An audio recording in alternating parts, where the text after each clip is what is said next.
तो good evening friend, कैसे हैं आप सब। आई होप आप अच्छे होंगे और अपना ध्यान रख रहे होंगे फ्रेंड। मुझे बहुत सारे लोगों का क्वेश्चन था कि गोल्ड का प्राइस 2026 में बढ़ने वाला है कि गिरने वाला है। तो इस बारे में आज हम लोग चर्चा करेंगे कि गोल्ड का प्राइस सच में क्या 2026 में बढ़ेगा या फिर गिर सकता है। इन्वेस्टमेंट सही होगा कि नहीं होगा गोल्ड में इन्वेस्टमेंट। तो आइए फ्रेंड, सबसे पहले हम लोग जानते हैं कि 2025 में गोल्ड का दाम बढ़ा क्यों था। तो गोल्ड का दाम बढ़ने का मेनली 4-5 कारण होता है। सबसे मेन कारण क्या है, आपका इंटरेस्ट रेट। देखिए, कोई भी देश डॉलर में ट्रेड करती है, इसलिए सारा इन्वेस्टमेंट, सबसे सेफ इन्वेस्टमेंट डॉलर को ही माना जाता है। यहाँ तक कि सारे देश के सेंट्रल रिजर्व बैंक जो है अपना जो पैसा होता है वो डॉलर में इन्वेस्ट करके रखती है और अमेरिका का बॉन्ड खरीदती है। अमेरिका यूएस बॉन्ड ही खरीदती है ज़्यादातर गवर्नमेंट। क्यों खरीदती है? क्योंकि डॉलर का इन्वेस्टमेंट ही सबसे सेफ इन्वेस्टमेंट माना जाता है। लेकिन जब डॉलर अगर प्राइस गिरता है, डॉलर का प्राइस गिरता है, तो वो इन्वेस्टमेंट वहाँ से निकाल करके गोल्ड में शिफ्ट किया जाता है। क्योंकि गोल्ड का प्राइस, गोल्ड और एक डॉलर दोनों जो सबसे सेफेस्ट इन्वेस्टमेंट माना जाता है। इसीलिए दोनों एक दूसरे का रेसिप्रोकल भी है। अगर गोल्ड का दाम बढ़ रहा है तो कहीं ना कहीं डॉलर का दाम गिरता ही होगा, और अगर गोल्ड का दाम जो है गिर रहा है तो कहीं ना कहीं डॉलर का दाम बढ़ता भी है। अब डॉलर का दाम कब बढ़ेगा? जब वहाँ का इकोनॉमी अच्छा परफॉर्म करेगी, है ना, मार्केट में अच्छा सेंटीमेंट होगा तो डॉलर का दाम बढ़ेगा और गोल्ड का प्राइस गिरता है। सबसे मेन कारण।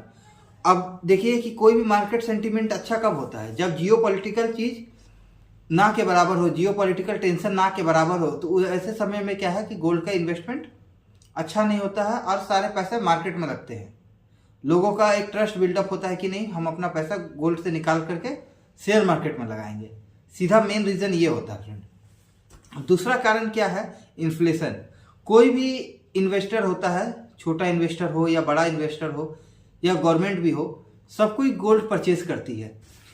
और गवर्नमेंट गोल्ड तब परचेज करती है फ्रेंड जब जियोपॉलिटिकल टेंशन चल रहा हो या उसका आने का सिचुएशन हो कि हाँ कुछ क्राइसिस जैसा सिचुएशन आ सकता है या कुछ जियोपॉलिटिकल टेंशन आने का उम्मीद होता है। तो ऐसे समय में क्या होता है कि सारे देश का जो रिजर्व बैंक है वो गोल्ड खरीदने लग जाता है।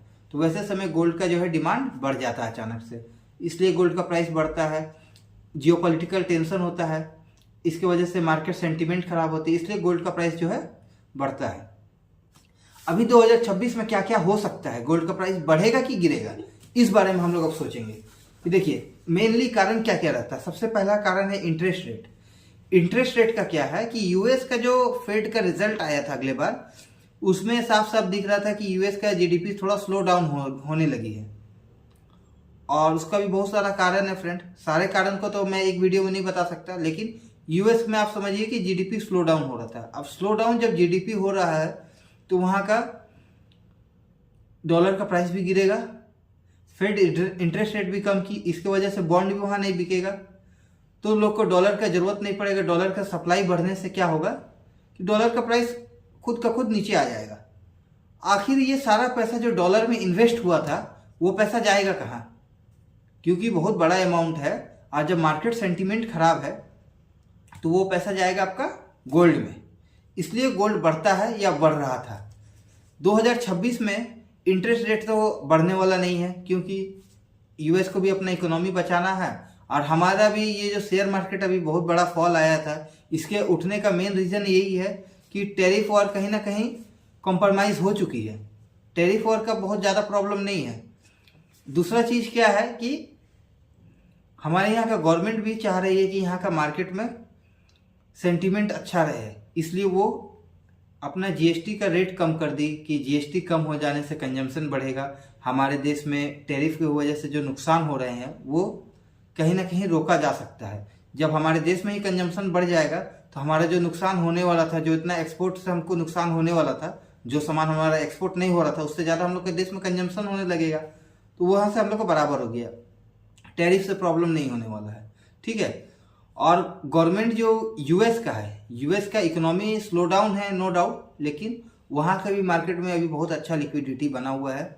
वहाँ के मार्केट बहुत अच्छा परफॉर्म कर रही है, कंपनी काम अपना करना बंद नहीं की है और इकोनॉमी थोड़ा सा स्लो डाउन जरूर हुआ है, लेकिन वहाँ की गवर्नमेंट बहुत अच्छे अच्छे स्टेप ले रही है, इंटरेस्ट रेट कम कर रही है। तो ऐसे समय में मार्केट का सेंटीमेंट बहुत ही बढ़िया है।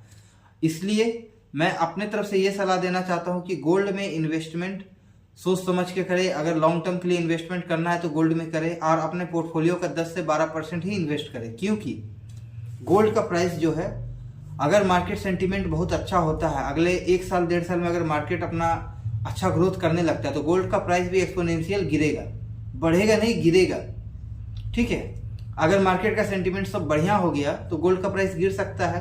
अब जब भी गोल्ड का प्राइस गिरेगा तो आपका मार्केट में जितना इनफ्लो आएगा तो शेयर मार्केट और एक्सपोनेंशियली बढ़ेगा। इसलिए आप कभी भी देखेंगे जब भी रिसेशन आता है या फिर कोई वॉर के बाद का सिचुएशन में मार्केट बहुत जल्दी जल्दी रिकवर करता है। इसलिए रिकवर करता है कि जो इन्वेस्टमेंट पहले गोल्ड के तरफ था वो भी इन्वेस्टमेंट तो आता ही आता है, प्लस नया इन्वेस्टर जो देख रहे हैं कि हाँ शेयर मार्केट बढ़ने वाला है, वो भी अपना इन्वेस्टमेंट एफडी से बॉन्ड से स्विच कर देते हैं मार्केट की तरफ।